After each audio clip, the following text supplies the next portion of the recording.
ನಮಸ್ಕಾರ ಎಲ್ಲರಿಗೂ ಚಾನಲ್ಗೆ ಸ್ವಾಗತ. ಇವಾಗ ಮಧ್ಯಾಹ್ನ 1 ಗಂಟೆ ಆಗ್ತಾ ಬಂತು. ಊಟಕ್ಕೆ ಅನ್ನ ಮಾಡೋಕ್ಕೆ ಇಡಬೇಕು, ಅದೊಂದು ಕೆಲಸ ಇದೆ. ಅದು ಬಿಟ್ಟರೆ ಇನ್ನೆಲ್ಲ ಕೆಲಸಗಳು ಮುಗೀತು. ಕಿಚನಲ್ಲಿ ಸಾಕಷ್ಟು ಕೆಲಸಗಳಿದೆ. ಆ್ಯಕ್ಚುಲಿ ಸುತ್ತಮುತ್ತ ತುಂಬ ಪಾತ್ರೆಗಳೆಲ್ಲ ಹರಡಿದೆ, ಎಲ್ಲ ಇದೆ. ಯಾಕೆ ಅಂತಂದರೆ ಈ ಡ್ರಾಯರ್ಗಳೆಲ್ಲ ಕ್ಲೀನ್ ಮಾಡಿಸಿದ್ದು, ಅದನ್ನೆಲ್ಲ ತೆಗೆದು ಕ್ಲೀನ್ ಮಾಡಿಸಿದ್ದು. ಹಾಗಾಗಿ ಅದರಲ್ಲಿರೋ ಸಾಮಾನೆಲ್ಲ ಹೊರಗೆ ತೆಗಿಬೇಕಾಗತ್ತೆ. ಈ ಸ್ಟೀಲ್ದು ಇದು ಬ್ಯಾಸ್ಕೆಟ್ ಥರ ಬರುತ್ತಲ್ಲ, ಮೋಸ್ಟ್ಲಿ ಇದು ಒಂದು 14 ವರ್ಷ ಹಳೆಯದು ಸ್ಟೈಲು ಅಂತ ಹೇಳ್ಬೋದು. ಬಟ್ ಕೆಲವರು ಈಗಲೂ ಅದನ್ನು ಹಾಕ್ಸ್ಕೊತಾರೆ. ಆದರೆ ಅವಾಗಿಂದು ನಮ್ಮ ಅಪಾರ್ಟ್ಮೆಂಟ್ ತೊಗೊಂಡಾಗ ಅವಾಗೇನಿತ್ತು ಅದನ್ನು ಕ್ಲೀನ್ ಮಾಡಿದ್ದಕ್ಕೆ ಅದ್ರ ಸಾಮಾನೆಲ್ಲ ತೆಗೆದಿಟ್ಟಿದ್ದು ಹೊರಗಡೆ ಇದೆ. ಅರ್ಧಂಬರ್ಧ ಹಾಕಿದೆ, ಅರ್ಧಂಬರ್ಧ ಹಾಕಿಲ್ಲ. ಇಲ್ಲೂ ಕೂಡ ಒಂದು ಟ್ರಾಲಿದು ಚಾನಲ್ ಹೊಟ್ಟೋಗ್ಬಿಟ್ಟಿದೆ. ಆ ಚಾನಲ್ ಹಾಕಬೇಕದು. ಸೊ ಅದ್ರದ್ದು ಇಲ್ಲಿ ಖಾಲಿ ಇದೆ, ಕಾಣಿಸ್ತಿದೆಯಾ? ಇಲ್ಲಿ ಖಾಲಿ ಇದೆ, ಇದನ್ನು ಹಾಕಬೇಕು. ಯಾರೋ ಒಬ್ರು ಹಾಕ್ತೀನಿ ಅಂತ ಬಂದು ದಡ ಬಡ ಕುಟ್ಟಿ ಅಲ್ಲಿ ಇಲ್ಲಿ ತೆಗೆಸಿ ಬೇಡ ಇವರು ಅಂತೇಳಿ ವಾಪಸ್ ಕಳಿಸಿದ್ವಿ. ಸ್ವಲ್ಪ ಈ ಕೆಲಸನ ನಾಜೂಕಾಗಿ ಮಾಡಲ್ಲ, ಒಂದು ಸ್ವಲ್ಪ ಏನಂತಾರೆ ಮೈಂಡ್ಫುಲ್ಲಾಗಿ ಮಾಡ್ತಿಲ್ಲ ಅಂತ ಅನ್ಸಿದ್ರೆ ನನಗೆ ಅಂಥವ್ರ ಹತ್ರ ಕೆಲಸ ಮಾಡಿಸ್ಕೊಳಕ್ಕೆ ಸ್ವಲ್ಪ ಕಷ್ಟ ಆಗುತ್ತೆ. ಬಂದ ತಕ್ಷಣ ಒಡ್ಡಾಗಿ ಏನೋ ಬೀಳ್ಸೋದು, ಕೆಡವೋದು, ಅಥವಾ ಯಾವುದು ಹೇಗೆ ಮಾಡಬೇಕು ಹಾಗೆ ಮಾಡಿದೆ ಏನಂತಾರಲ್ಲ ಅನ್ಪ್ರೊಫೆಷ್ನಲ್ ಮಾಡ್ತಿರ್ತಾರಲ್ಲ, ನಮಗೆಲ್ಲ ಗೊತ್ತು ಅಂತ. ಅಂಥವ್ರು ಬಂದ ತಕ್ಷಣ ಗೊತ್ತಾಗೋಗ್ಬಿಡುತ್ತೆ. ಅಂಥವ್ರ ಕೈಲಿ ನಾನು ಮುಂದೆ ಕೆಲಸ ಮಾಡಿಸ್ಕೊಳಕ್ಕೆ ಇಷ್ಟನೋ ಅದಲ್ಲ. ಒಂದು ಹಾಳು ಮಾಡೋದೊಂದು, ಇನ್ನೊಂದು ನಾವೇನು ಹೇಳಿದ್ರು ನಮಗೆಲ್ಲ ಗೊತ್ತು ಅನ್ನೋಕೆ ಉತ್ತರ ಕೊಡ್ತಿರ್ತಾರೆ. ಈಗ ನಮ್ಮನೆ ಸಾಮಾನುಗಳು ನಮ್ಗೆ ಹೆಂಗೆ ವರ್ಕ್ ಆಗುತ್ತೆ ಅನ್ನೋದು ನಮಗೊಂದು ಐಡಿಯಾ ಇರುತ್ತೆ. ಅದನ್ನು ಬಿಟ್ಟು ಅದಕ್ಕೆಲ್ಲದಕ್ಕೂ ಒಂದು ಉತ್ತರ ಕೊಡ್ತಿದ್ದಾಗ ಇವ್ರ ಹತ್ರ ಮಾಡಿಸ್ಕೊಳ್ಳೋದು ಬೇಡ ಅನಿಸುತ್ತೆ. ಸೊ ಇವಾಗ ಅನ್ನಕ್ಕೊಂದು ಇಡಬೇಕು ಅಂತ ಹೇಳ್ತಾ ಇದ್ದೆ. ಕೊಬ್ಬರಿ ಹಾಳಾಗೋಗ್ಬಿಟ್ಟಿದೆ. ಇದು ಕಟ್ ಮಾಡಿಸ್ದೆ ತೊಗೊಂಬಂದ್ಬಿಟ್ರೆ ಹಿಂಗೆ ನಾವು ಒಳಗೆ ಏನಿರುತ್ತೆ ಗೊತ್ತಾಗೋದಿಲ್ಲ.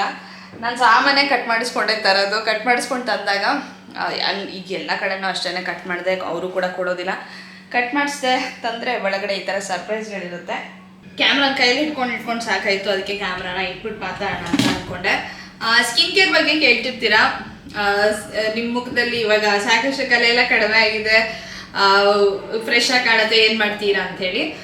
ಇದು ಒಂದು ಅಭ್ಯಾಸ ನಾನು ಮುಂಚೆ ಮಾಡ್ತಿದ್ದೆ, ಆದರೆ ಮಧ್ಯದಲ್ಲೆಲ್ಲೋ ಬಿಟ್ಟು ಹೋಗ್ಬಿಟ್ಟಿತ್ತು. ಬಟ್ ಮತ್ತೆ ಅದನ್ನು ಶುರು ಮಾಡಿದ್ಮೇಲೆ ಸಾಕಷ್ಟು ವರ್ಕ್ ಆಗುತ್ತೆ. ಇದು ಎಲ್ಲರಿಗೂ ವರ್ಕ್ ಆಗುತ್ತೆ ಇಲ್ಲೋ ಗೊತ್ತಿಲ್ಲ. ಏನು ಅಂತ ಹೇಳಿದ್ರೆ ಐಸ್ನ ಮುಖಕ್ಕೆ ರಬ್ ಮಾಡುವಂಥದ್ದು. 1 ಸೆಕೆಂಡು.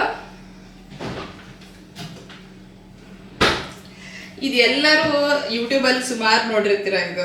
ಬಟ್ ಇದು ಬರೋದಕ್ಕೆ ಮುಂಚೆನೂ ಐಸ್ ಕ್ಯೂಬ್ಸ್ನೇ ಒಂದು ಕರ್ಚೀಫಲ್ಲಿ ಸುತ್ಕೊಂಡು ಮುಖಕ್ಕೆ ರಬ್ ಮಾಡ್ತಿದ್ದೆ ನಾನು. ಕೆಲವು ಸತಿ ಎಲ್ಲ ಪಿಂಪಲ್ಸ್ ಬರುತ್ತಲ್ಲ, ತುಂಬ ಪೇನ್ಫುಲ್ ಆಗಿರುತ್ತಲ್ಲ, ಅಂಥ ಟೈಮಲ್ಲಿ ಅದನ್ನು ರಬ್ ಮಾಡಿದ್ರೆ ಬೇಗ ಡ್ರೈ ಆಗುತ್ತೆ, ಬೇಗ ಹೀಲ್ ಆಗುತ್ತೆ. ಗೊತ್ತಿಲ್ಲ ಇದು ಎಷ್ಟು ಸೈಂಟಿಫಿಕಲಿ ಕರೆಕ್ಟೋ ಅಲ್ವೋ ಗೊತ್ತಿಲ್ಲ, ಆದರೆ ಎಷ್ಟೊಂದು ಜನಕ್ಕೆ ವರ್ಕ್ ಆಗುತ್ತೆ. ಇತ್ತೀಚಿನ ದಿನಗಳಲ್ಲಿ ಡಾಕ್ಟ್ರುಗಳು ಕೂಡ ಇನ್ಸ್ಟಾದಲ್ಲಿ ಎಲ್ಲ ಪೇಜ್ಗಳಿರುತ್ತಲ್ಲ, ಅವ್ರುಗಳು ಹೇಳೋದನ್ನ ಕೇಳಿದ್ದೀನಿ. ಸೊ ಮುಂಚೆ ಮಾಡ್ತಿದ್ದೆ, ಬಿಟ್ಟೋಗ್ಬಿಟ್ಟಿತ್ತು, ಮತ್ತು ಅದನ್ನೇ ಮಾಡೋಕ್ಕೆ ಶುರು ಮಾಡಿದೆ. ಓಪನ್ ಪೋರ್ಸ್ ಎಲ್ಲ ಏನಿರುತ್ತಲ್ಲ ಅದರಿಂದ ಅದು ಕೂಡ ಕಡಿಮೆ ಆಗುತ್ತೆ. ಆಮೇಲೆ ಎಸ್ಪೆಷಲಿ ಪೇನ್ಫುಲ್ ಆಗಿರುವಂಥ ಮೊಡವೆಗಳಾದಾಗ ಇದನ್ನ ರಬ್ ಮಾಡಿದಾಗ ಸ್ವಲ್ಪ ರಿಲೀಫ್ ಸಿಗುತ್ತೆ, ಬೇಗ ಡ್ರೈ ಆಗುತ್ತೆ. ಆಮೇಲೆ ಕಲೆಗಳು ಕೂಡ ಸ್ವಲ್ಪ ಬೇಗ ಫೇಡ್ ಆಗ್ತಾ ಹೋಗುತ್ತೆ ಅಂತ ನಾನು ಗಮನಿಸಿರೋದು. ಇದೊಂದು 89 ರೂಪಾಯಿಗೆ ಸಿಗುತ್ತೆ, ಸಿಲಿಕಾನ್ದಿದೆ ಈ ಥರದ್ದು. ಇದಲ್ದಿದ್ರೂ ಇದು ಇಟ್ಕೋಬೇಕು ಅಂತ ಏನಿಲ್ಲ. ಇದಿದ್ರೆ ಒಂದು ರೀತಿ ಅಂದರೆ ಒಂಥರ ಕನ್ವೀನಿಯೆಂಟ್ ಆಗಿರುತ್ತೆ ಅಂತ ಹೇಳಿ ಅಷ್ಟೇ. ನಾನು ಅರ್ಧ ಇದಾಗಿದೆ ಹಾಗೆ ಇಟ್ಟೀನಿ.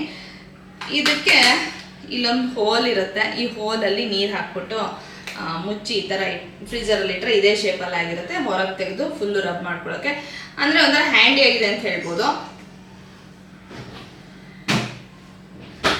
ಇಲ್ಲದಿದ್ರೂ ಐಸ್ ಕ್ಯೂಬ್ಸ್ ಇರುತ್ತಲ್ಲ, ಐಸ್ ಕ್ಯೂಬ್ಸ್ನ ಬಟ್ಟೆಯಲ್ಲಿ ರ್ಯಾಪ್ ಮಾಡಿಬಿಟ್ಟು ಮುಖಕ್ಕೆ ಉಜ್ಜೋದು, ಅದು ಕೂಡ ಮಾಡೋದು. ಬಟ್ ಕೆಲವ್ರಿಗೆ ಸೈನಸ್ ಪ್ರಾಬ್ಲಮ್ ಇರೋರಿಗೆ, ಕೆಲವ್ರಿಗೆ ಆಗೋದೇ ಇಲ್ಲ, ಅಂದರೆ ತುಂಬ ಡ್ರೈ ಆದಂಗೆ ಅನಿಸುತ್ತೆ, ಕೆಲವ್ರಿಗೆ ಶೀತ ಆದಂಗೆ ಆಗುತ್ತೆ, ಈ ಥರದ್ದೆಲ್ಲ ಹೇಳೋದು ಕೂಡ ಕೇಳಿದ್ದೀನಿ. ಸೊ ಅದನ್ನು ಮಾಡ್ತೀನಿ, ಅದಂತೂ ಸಾಕಷ್ಟು ಹೆಲ್ಪ್ಫುಲ್ ಆಗಿದೆ ಅಂತ ಹೇಳ್ಬೋದು.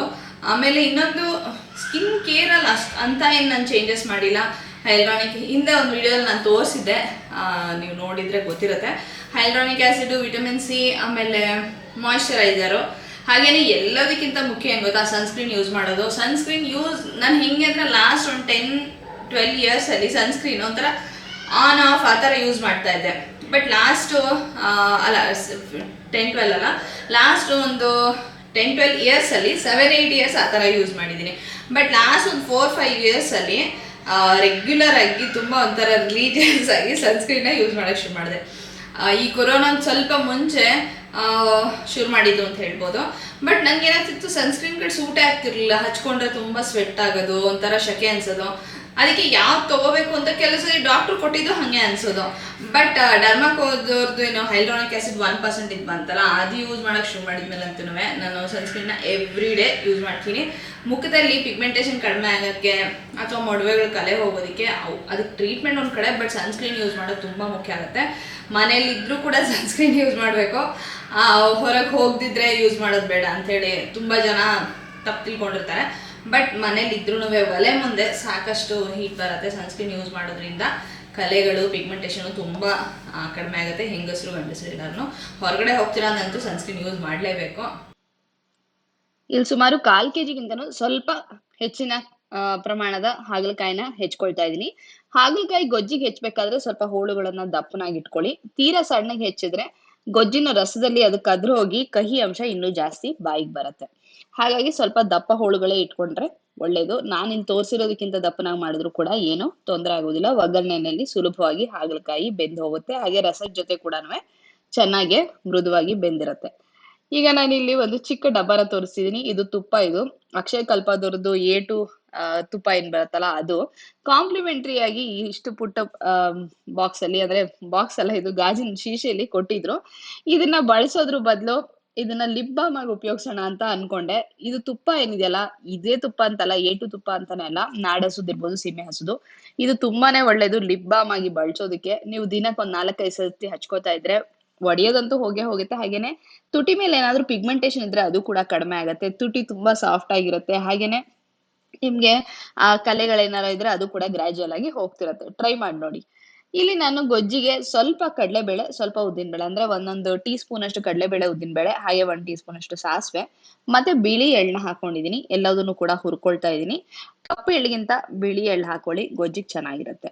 ಒಂದ್ ಸ್ವಲ್ಪ ಎಣ್ಣೆ ಜೊತೆಗೆ ಹೊಂಬಣ್ಣ ಆಗೋ ಹಾಗೆ ಹುರ್ಕೊಂಡು ಇದ್ರ ಜೊತೆಗೆ ಒಂದ್ ಸ್ವಲ್ಪ ಒಣ ಕೊಬ್ಬರಿನ ಸೇರಿಸ್ಕೊತಾ ಇದೀನಿ. ಆಮೇಲೆ ಹಸಿ ತೆಂಗಿನ ತುರಿನೂ ಸೇರಿಸ್ಕೊತೀನಿ. ನೀವು ಸಂಪೂರ್ಣವಾಗಿ ಕೊಬ್ಬರಿನೇ ಹಾಕಿ ಗೊಜ್ಜನ್ನ ಮಾಡ್ಬೋದು. ಹಾಗೆ ಬರೀ ಕೊಬ್ಬರಿನೇ ಹಾಕಿ ಗೊಜ್ಜು ಮಾಡಿದಾಗ ಒಂದ್ 3-4 ದಿನಗಳ ಕಾಲ ಆರಾಮಾಗಿ ಇಟ್ಕೊಂಡು ತಿನ್ಬೋದು. ಕಾಯಿ ಹಾಕಿದಾಗ ಸ್ವಲ್ಪ ಕುದಿಸಿ ಬಳಸ್ತಿರ್ಬೇಕಾಗತ್ತೆ. ಈಗ ನಾನು ಒಗ್ಗರಣೆಗೆ ಸ್ವಲ್ಪ ಎಣ್ಣೆ, ಸಾಸಿವೆ ಮತ್ತೆ ಕರಿಬೇವಿನ ಸೊಪ್ಪನ್ನ ಹಾಕೊಂಡು ಅದಕ್ಕೆ ಹೆಚ್ಚಿಟ್ಟಿರುವಂತಹ ಹಾಗಲಕಾಯಿನ ಸೇರಿಸ್ಕೊಂಡಿದೀನಿ. ಒಗ್ಗರಣೆಯಲ್ಲಿ ಹುರ್ಕೊಳ್ಳಿ ಒಂದ್ 2-3 ನಿಮಿಷ. ಹಾಗೆ ಹುರಿದಾಗ ಹಾಗಲಕಾಯಿ ಸ್ವಲ್ಪ ಕುಗ್ಗ್ ಹೋಗುತ್ತೆ. ಆ ತರ ಆದ್ಮೇಲೆ ನಾನಿಲ್ಲಿ ಒಂದು ದೊಡ್ಡ ನಿಂಬೆ ಹಣ್ಣಿನ ಗಾತ್ರದಷ್ಟು ಹುಣಸೆ ಹಣ್ಣಿನ ರಸನ ತಯಾರಿಸ್ಕೊಂಡು ಇಟ್ಕೊಂಡಿದ್ದೆ. ನಿಂಬೆ ಹಣ್ಣಿನ ಗಾತ್ರದ ಹುಣಸೆ ಹಣ್ಣನ್ನ ನೆನೆಸಿ ರಸನ ತಯಾರಿಸಿಟ್ಕೊಂಡಿದ್ದೆ. ಅದನ್ನು ಕೂಡ ಇದಕ್ಕೆ ಸೇರಿಸ್ಕೋತೀನಿ. ಈಗ ಒಗ್ಗರಣೆಗೆ ಸ್ವಲ್ಪ ಉಪ್ಪು ಮತ್ತೆ ಅರಿಶಿನ ಸೇರಿಸ್ಕೊತಾ ಇದೀನಿ. ಹಾಗಲಕಾಯಿ ಇಲ್ಲಿ ಒಗ್ಗರಣೆಯಲ್ಲೇ ಚೆನ್ನಾಗಿ ಬೆಂದ್ ಹೋಗೋದಕ್ಕೆ ಉಪ್ಪು ಸಹಾಯ ಮಾಡುತ್ತೆ. ನಾನು ಇಲ್ಲಿ ಹಾಕಿರುವಂತಹ ಉಪ್ಪಿನ ಕ್ವಾಂಟಿಟಿ ಇಡೀ ಗೊಜ್ಜು ತಯಾರಾದ್ಮೇಲೆ ಎಷ್ಟು ಬೇಕೋ ಅಷ್ಟನ್ನ ಈಗ್ಲೇ ಹಾಕೊಂಡ್ಬಿಟ್ಟಿದೀನಿ.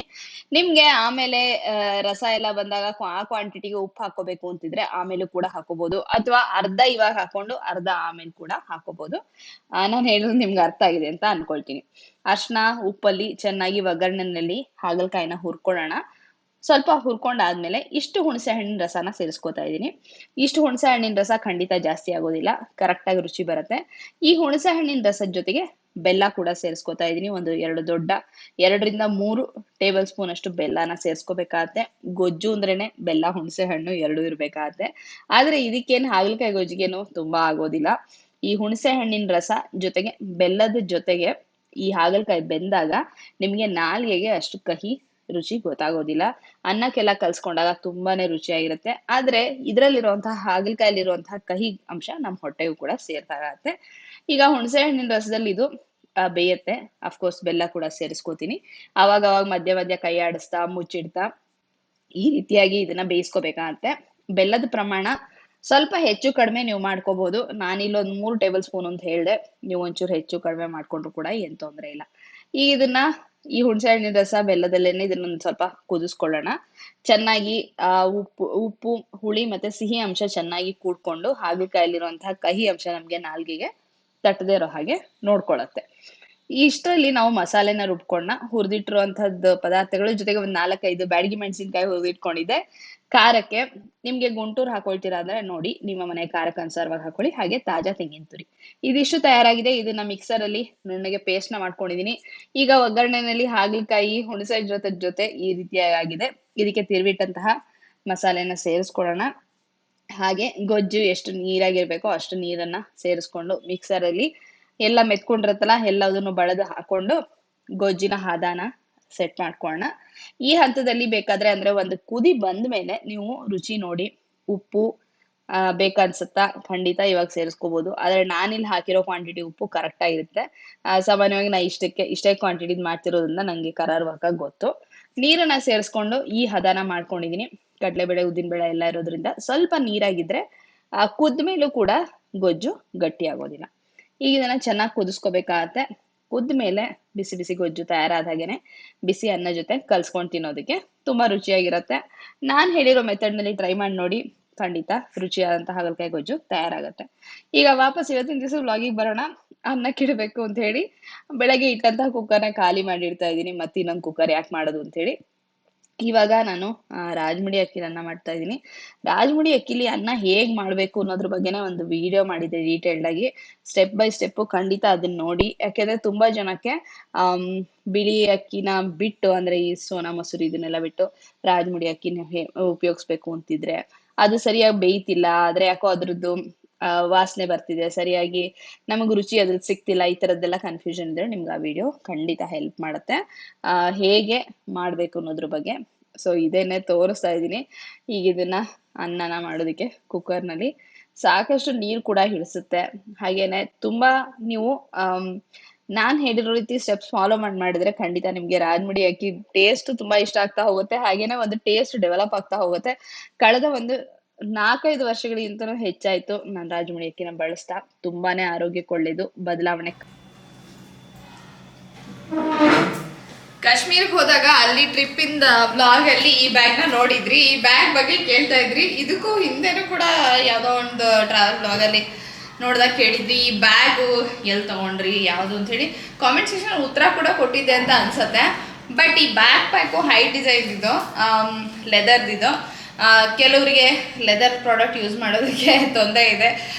ಕಾಮೆಂಟ್ ಸೆಕ್ಷನಲ್ಲಿ ಹಿಂದಿನ ವಿಡಿಯೋಗಳು ಕಾಮೆಂಟ್ ಮಾಡಿದ್ದು ಕೂಡ ನೋಡಿದ್ದೀನಿ. ಬಟ್ ನನಗೇನು ತೊಂದರೆ ಇಲ್ಲ. ನನಗೆ ಈಗೇನು ಫಾಕ್ಸ್ ಲೆದರೋ ಅಥವಾ ಏನಂತಾರಲ್ಲ ವೀಗನ್ ಲೆದರ್ ಅಂತಾರಲ್ಲ ಅದನ್ನು ಯೂಸ್ ಮಾಡೋದ್ರಲ್ಲಿ ನನಗೆ ತೊಂದರೆ ಇದೆ. ಯಾಕೆಂದರೆ ಅದು ರೆಕ್ಸಿನ್ನು, ಅದು ಒಳ್ಳೇದಲ್ಲ. ನನಗೆ ಲೆದರ್ ಯೂಸ್ ಮಾಡೋದ್ರಲ್ಲಿ ನನಗೇನು ತೊಂದರೆ ಇಲ್ಲ, ಹಾಗಾಗಿ ನಾನು ಲೆದರ್ ಐಟಮ್ ಯೂಸ್ ಮಾಡ್ತೀನಿ. ರೆಕ್ಸಿನ್ ಬ್ಯಾಗ್ಗಳು ಅಥವಾ ವೀಗನ್ ಲೆದರ್ ಅಂತ ಹೇಳಿ ಇವಾಗ ಏನೆಲ್ಲ ಹೇಳ್ತಾರಲ್ಲ ಅದನ್ನು ಯೂಸ್ ಮಾಡೋಲ್ಲ. ನಂಗೆ ಬಟ್ಟೆ ಬ್ಯಾಗ್ ಯೂಸ್ ಮಾಡೋಕ್ಕೆ ಇಷ್ಟ ಆಗುತ್ತೆ, ಜೂಟಿಂದ ಇಷ್ಟ ಆಗುತ್ತೆ, ಆಮೇಲೆ ಲೆದರ್ ಐಟಮ್ಸ್ ಇಷ್ಟ ಆಗುತ್ತೆ. ಬಟ್ ರೆಕ್ಸಿನ್ ಐಟಮ್ ಅಲ್ಲ, ರೆಕ್ಸಿನ್ ಅದು ರೆಕ್ಸಿನೇ ಇದು. ನಾವೆಲ್ಲ ಚಿಕ್ಕವರಾದಾಗ ಹೆಚ್ಚು ಕಡಿಮೆ ಎಲ್ಲರ ಮನೆಯಲ್ಲೂ ಆ ಸೋಫಾ ಬಂದಿರ್ತಿತ್ತು. ರೆಕ್ಸಿನ್ ಅಂದ ತಕ್ಷಣ ನನಗೆ ಅದನ್ನ ನೋಡಿದ ತಕ್ಷಣ ಆ ಸೋಫಾನೇ ನೆನಪಾಗೋದು. ಸೊ ಆಗ ನಾನು ಆ ಥರದ್ದು ಯೂಸ್ ಮಾಡಲ್ಲ. ಯಾರಿಗೆ ಈಗ ಲೆದರ್ದು ಸಾಮಾನುಗಳು ಯೂಸ್ ಮಾಡೋಕ್ಕೆ ತೊಂದರೆ ಇದೆಯೋ ಅವ್ರ ವಿಡಿಯೋನ ಸ್ಕಿಪ್ ಮಾಡಿ ಮುಂದಕ್ಕೆ ನೋಡ್ತಾ ಹೋಗಿ. ಇದು ಹೈ ಡಿಸೈನ್ ಬ್ಯಾಗ್ ಇದು ತುಂಬಾ ಚೆನ್ನಾಗಿದೆ. ಈ ರೀತಿ ಒಂದು ದೊಡ್ಡ ಕಂಪಾರ್ಟ್ಮೆಂಟ್ ಇದೆ ಒಂದಿರೋದು, ಒಳಗಡೆ ಇನ್ನೊಂದು ಪುಟ್ಟದೊಂದಿದೆ ಕಾಣಿಸ್ತಿದೆ ಅಂತ ಅನ್ಕೊಳ್ತೀನಿ. ಹಿಂದ್ಗಡೆ ಇನ್ನೊಂದು ಜಿಪ್ ಇದೆ, ಆಮೇಲೆ ಮುಂದ್ಗಡೆ ಒಂದು ಜಿಪ್ ಇದೆ, ಆಮೇಲೆ ಒಳಗಡೆ ಕೂಡ ಇಲ್ಲೊಂದು ಜಿಪ್ ಇದೆ. ಅದಲ್ಲದೆ ಈ ಥರ ಹ್ಯಾಂಡ್ಲ್ ಇದೆ. ಇದನ್ನು ನೀವು ಬೇಕಾದರೆ ಸ್ಲಿಂಗ್ ಬ್ಯಾಗ್ ಥರ ಕೂಡ ಈ ಥರ ಉಪಯೋಗಿಸ್ಬೋದು.